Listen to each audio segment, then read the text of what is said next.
Descobri o problema assim que nos sentamos e conversamos de homem para homem.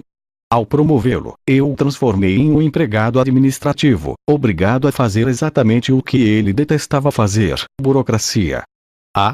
Claro que ele tinha um título lindo, vice-presidente de vendas, ganhava muito bem e tinha um carro da empresa. Mas ele odiava a montoeira de burocracia e ter que comparecer a uma reunião após a outra.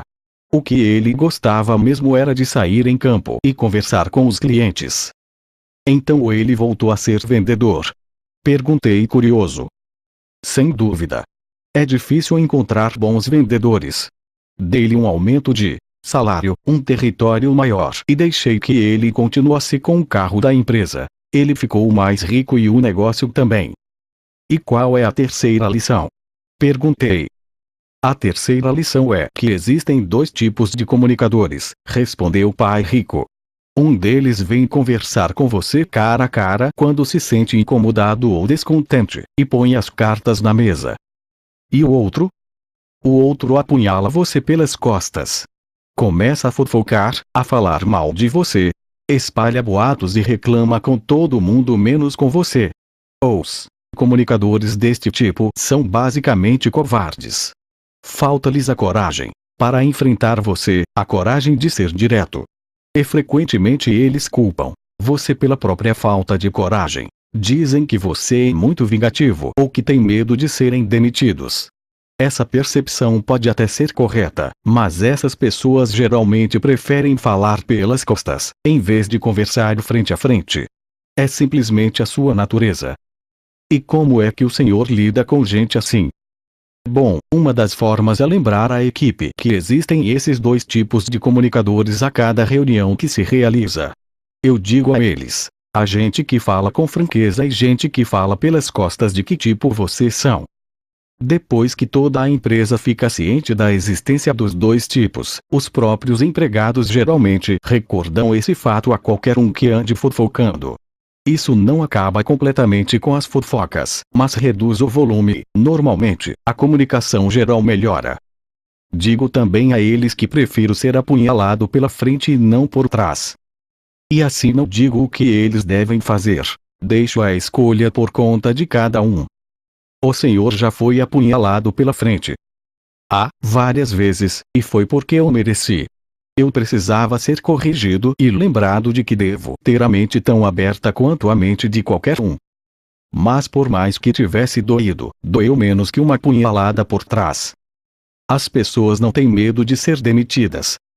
Bem, sempre existe esse risco, sorriu o pai rico.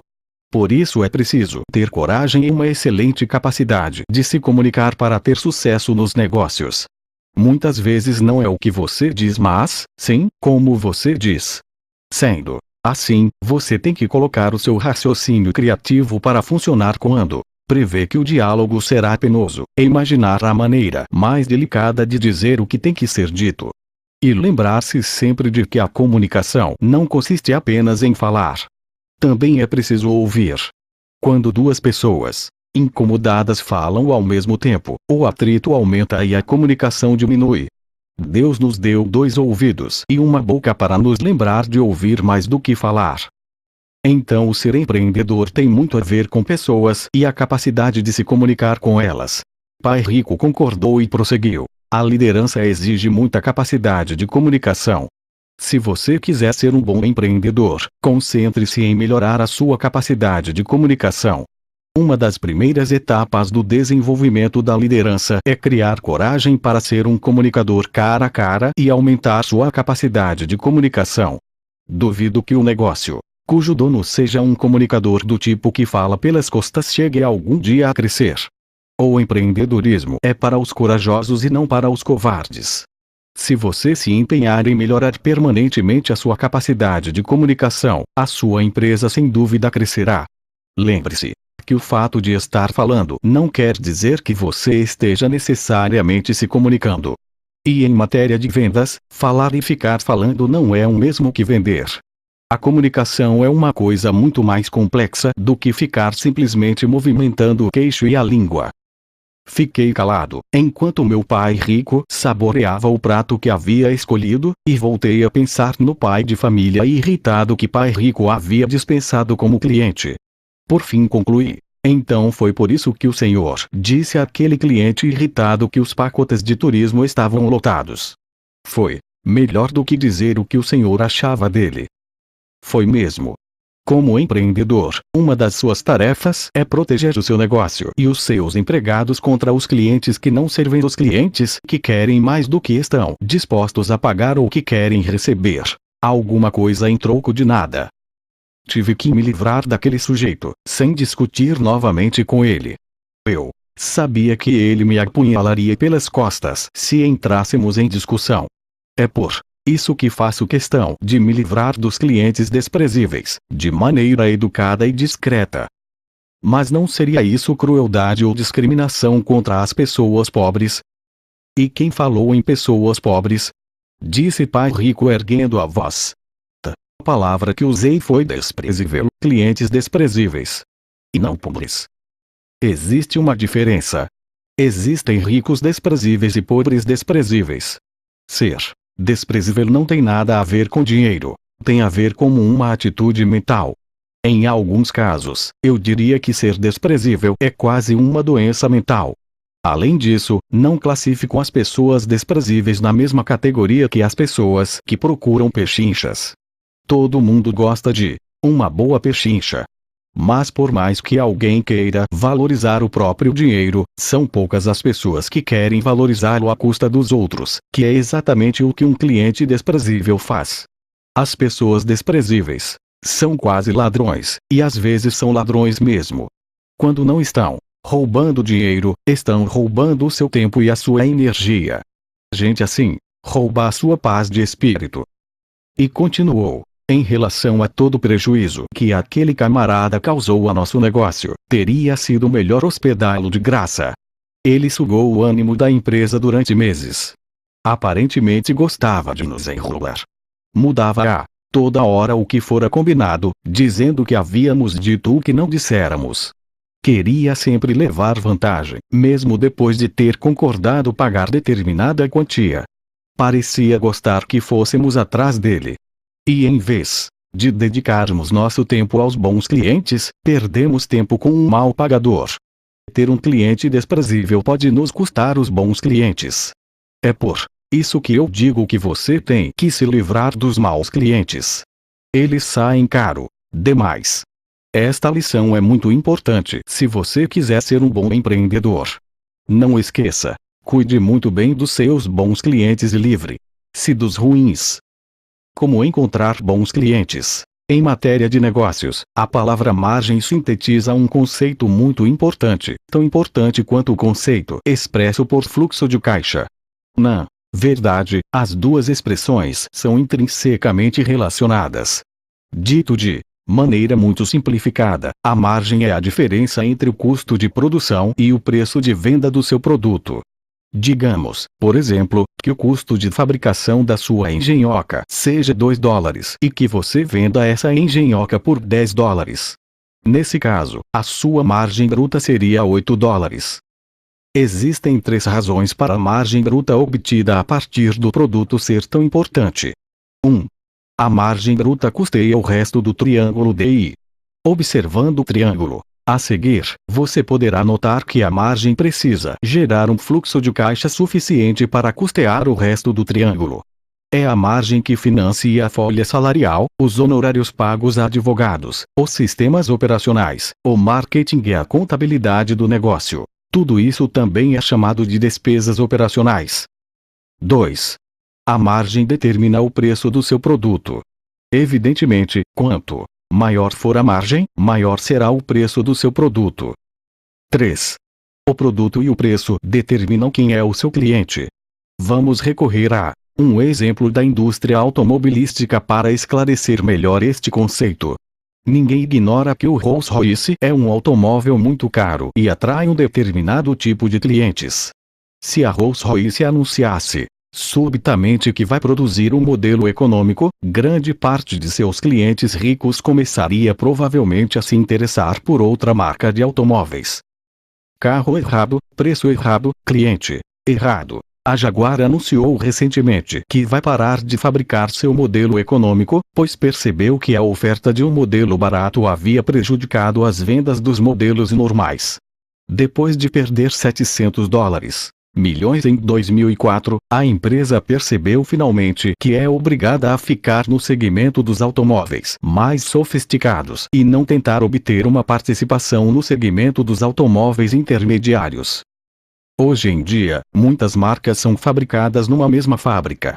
Uma indústria que fabrique jeans normais, por exemplo, também pode fabricar jeans baratos e jeans sofisticados. O produto será basicamente o mesmo, mas os jeans mais sofisticados custarão mais caro e serão vendidos através de um canal de distribuição diferente, do tipo da loja Saks Fifth Avenue, por exemplo. Se a empresa que encomenda e vende os jeans sofisticados quiser lançar um jeans mais barato, será melhor que ela crie outra marca e utilize outro canal de distribuição, como as lojas Kmart, por exemplo.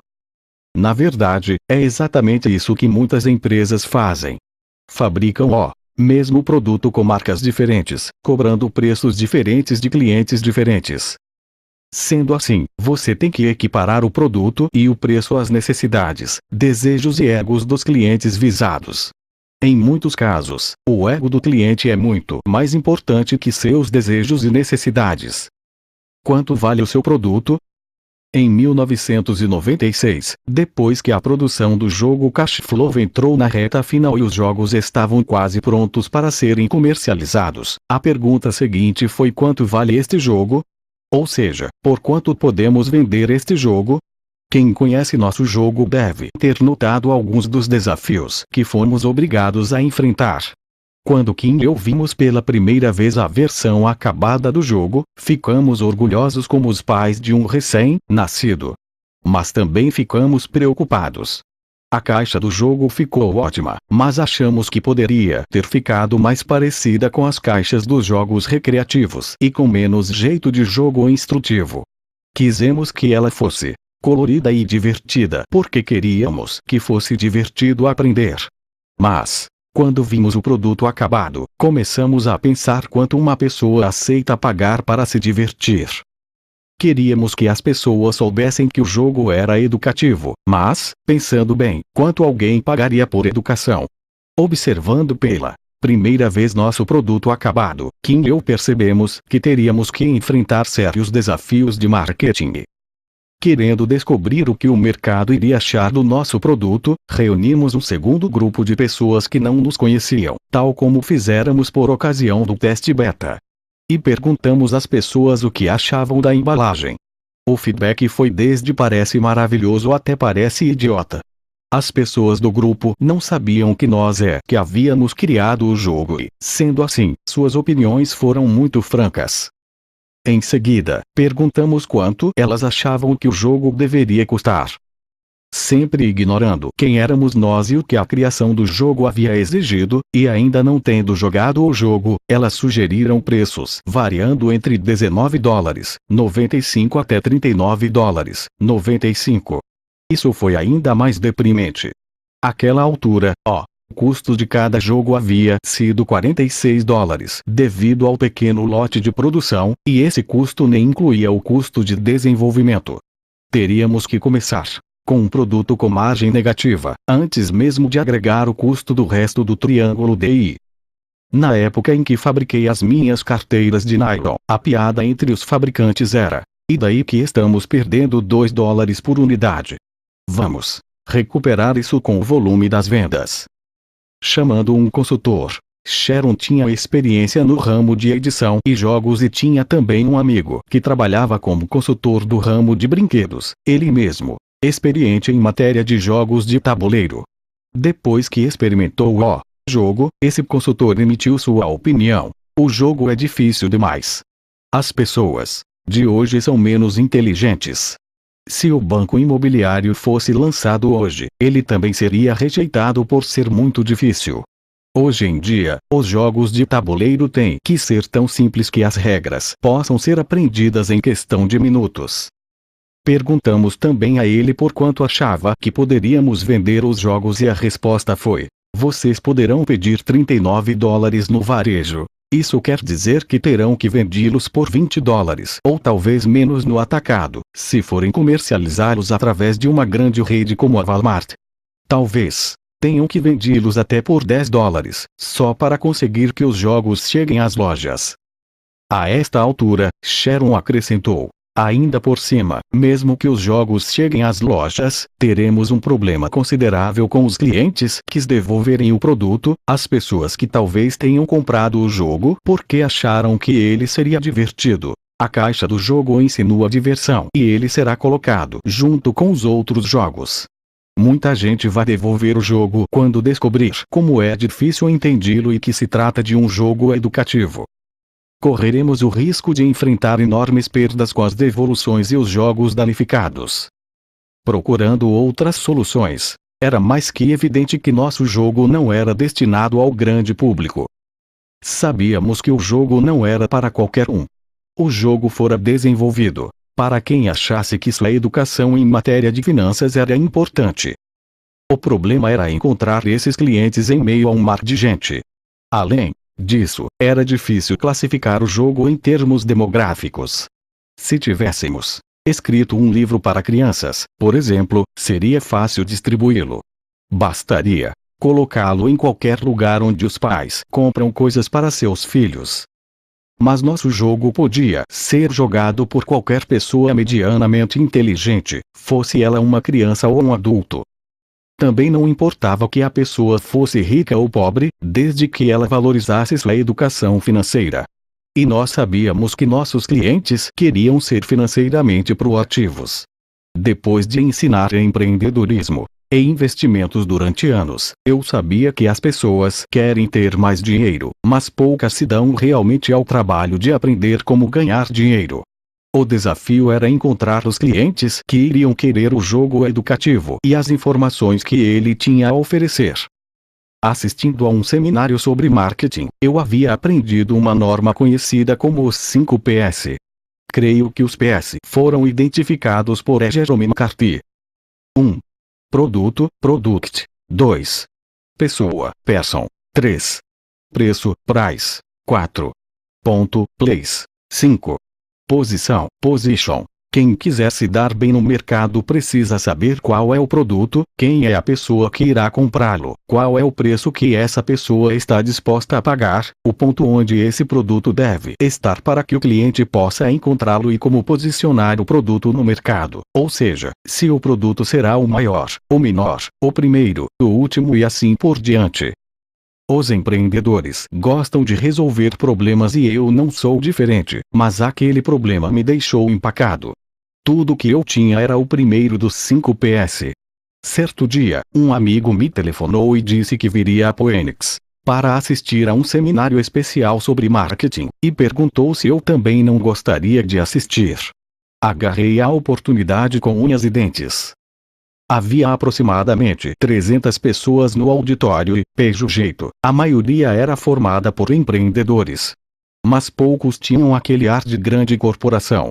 O apresentador era um camarada meio agressivo, que ficou falando o tempo todo sobre a maneira como as agências de publicidade jogam nosso dinheiro pela janela, em anúncios ou comerciais de televisão que são lindos mas não vendem nada, um ponto de vista com o qual eu concordo.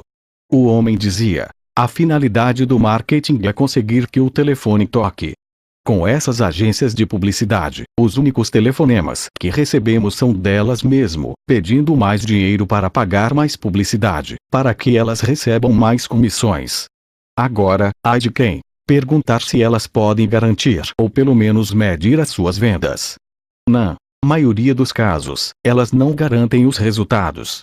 Tudo o que elas querem é ganhar prêmios por campanhas criativas, pagas com a sua verba de publicidade.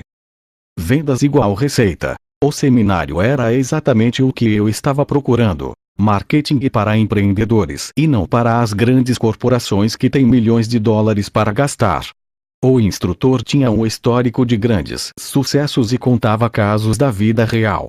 Outros pontos que ele deixou bem claros foram: 1. O empreendedor tem que ser o melhor vendedor do próprio negócio. 2. O empreendedor tem que ser o melhor marqueteiro do próprio negócio. 3. As iniciativas de marketing devem gerar vendas, e não apenas anúncios bonitinhos ou comerciais elegantes. Por mais evidentes que sejam essas coisas, é surpreendente o número de empreendedores que delegam esses importantes papéis às agências de publicidade. Em geral, as agências só querem saber das grandes corporações ou dos negócios já consolidados. No caso da startup, o empreendedor tem que fazer o melhor que pode em matéria de marketing e vendas. Os recursos são limitados e cada dólar gasto deve resultar em vendas, porque vendas é igual a receita. Lembrei-me de pai rico dizendo: vendas igual receita. E ele também dizia que a razão para tantas pessoas terem pouca receita é que elas são fracas em questão de vendas. Ele teria adorado estar presente naquele seminário. O instrutor era inflexível em relação ao marketing e capaz de resultar em vendas que possam ser medidas e comprovadas. Lá pelo fim do dia, encontrei a resposta que procurava.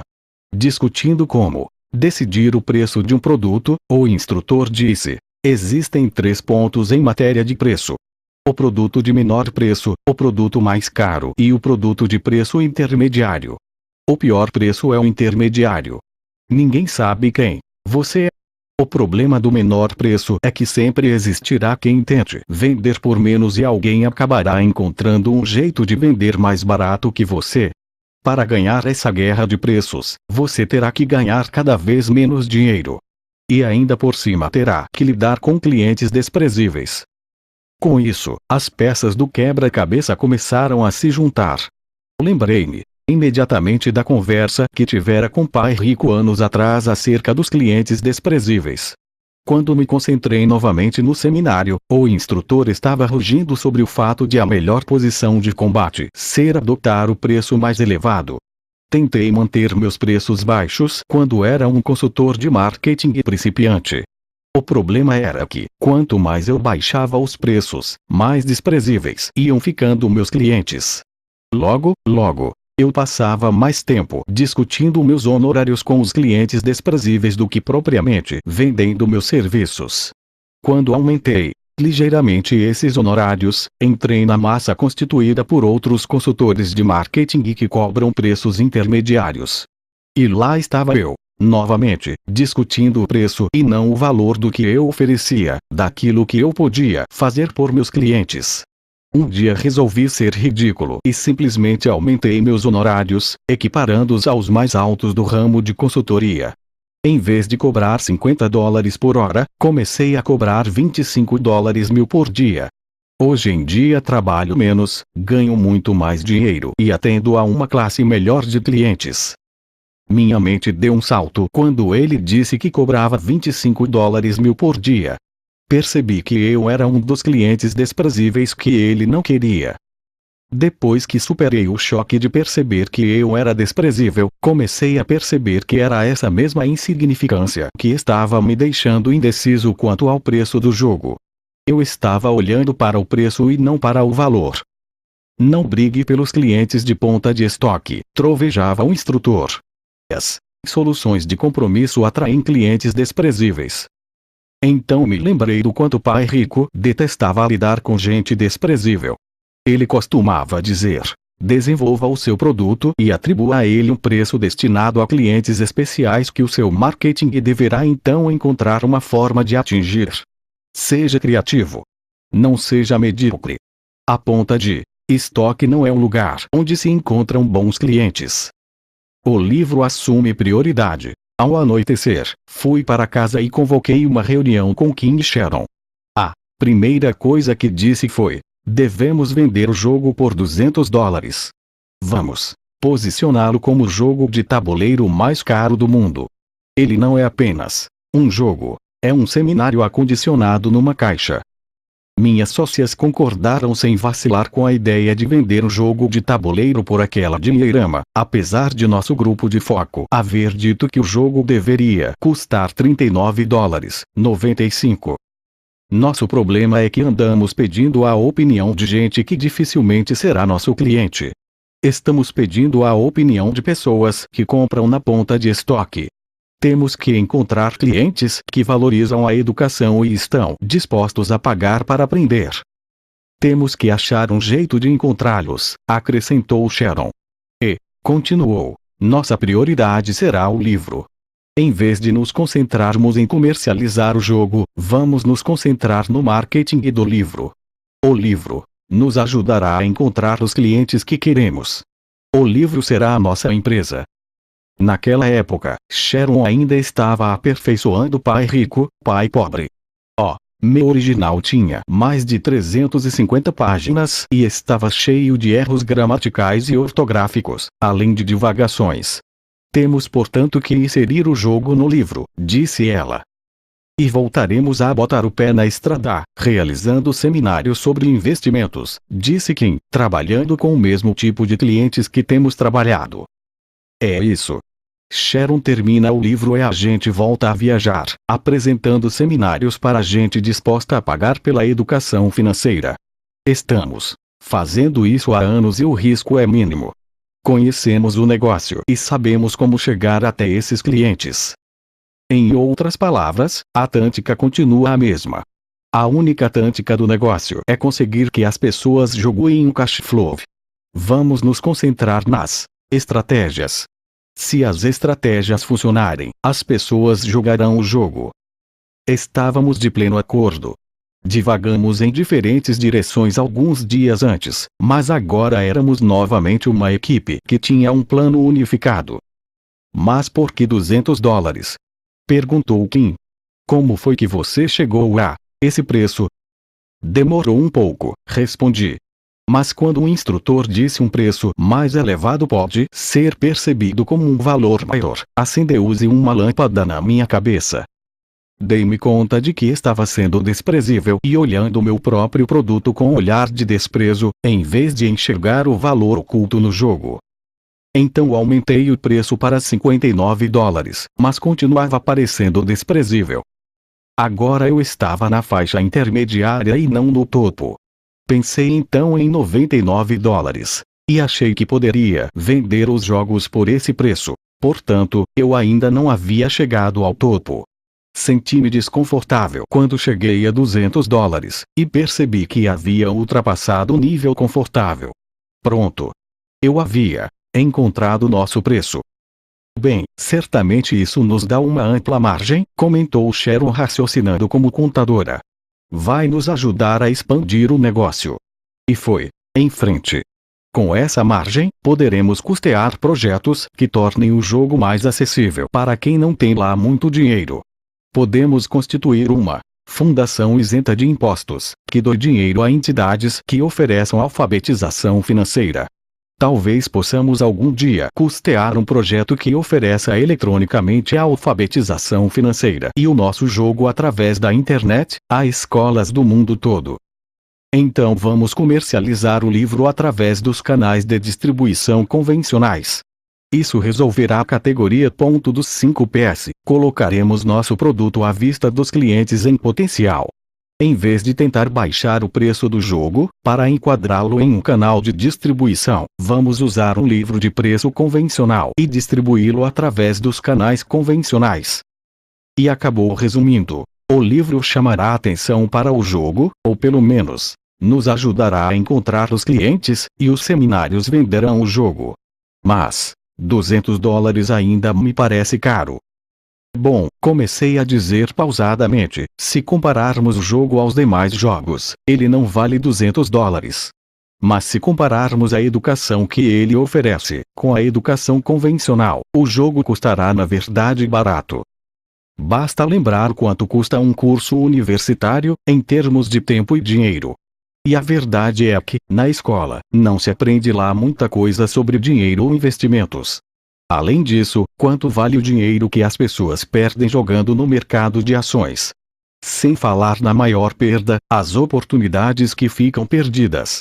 Há muita gente que quer investir, sabe que deve investir, mas não investe simplesmente porque carece de formação financeira.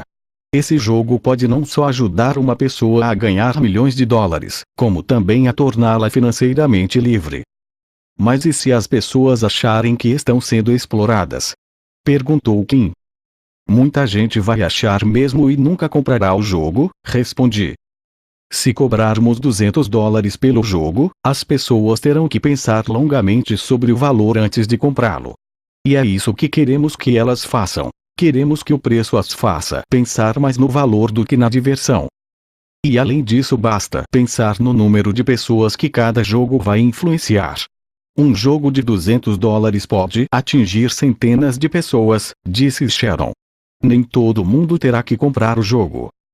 E é por isso que a única tática de nosso negócio é levar as pessoas a jogar, e não necessariamente a comprar o jogo. Quem levar a educação a sério e pagar $200 pelo jogo será mais propenso a reservar tempo para aprender o jogo. A única forma de se aprender o jogo é jogando. O jogo começa imediatamente a cumprir sua missão. Quanto mais pessoas jogarem convidarem outras pessoas a jogar, menor será o custo por partida e por jogador, e o valor do jogo aumentará. Nossa única tarefa é encontrar pessoas que valorizam a educação e estão dispostas a pagar para aprender. Vamos, além disso, dificultar a obtenção do jogo, tornando difícil encontrá-lo. Teremos que ser mais espertos quanto a permitir que as pessoas saibam onde podem nos encontrar, através do nosso site, disse Sharon. Restringindo o acesso ao jogo, em vez de comercializá-lo em massa, salientaremos seu valor educacional. Nossos grupos de foco estavam encarando o jogo como um jogo popular e não como um instrumento educacional que ele é. Mas o que acontecerá se isso não funcionar? Perguntou Kim. Aí teremos que desenvolver novas ideias, respondi. Nunca faltavam ideias, quando se é criativo. Nossas estratégias apresentam poucos riscos. Sharon pode escrever e ampliar a empresa, enquanto nós apresentamos seminários. Na certa conseguiremos fluxo de caixa adequado a partir dessas duas estratégias, e assim não teremos que vender muitos jogos. Dessa forma, daremos ao jogo a chance de se vender sozinho e encontrar seus próprios fãs e canais de distribuição. Se ele for um produto valioso, o plano funcionará. Se nossos clientes não acharem que o jogo é valioso, fecharemos a empresa. Só o tempo dirá. Como já foi dito anteriormente, o jogo foi comercialmente jogado, pela primeira vez, em um seminário sobre investimentos realizado em Las Vegas, Nevada, em novembro de 1996. Em fevereiro de 2004, quando vi a matéria de página inteira no New York Times, percebi que o jogo havia encontrado seu público ideal. Por volta de fevereiro de 2004, já havíamos vendido mais de 350 mil jogos cash flow, principalmente aos clientes que nos procuravam através do nosso site ou através dos distribuidores. Antes de pedir demissão, os 5 Ps são um ponto de partida para o seu plano de marketing.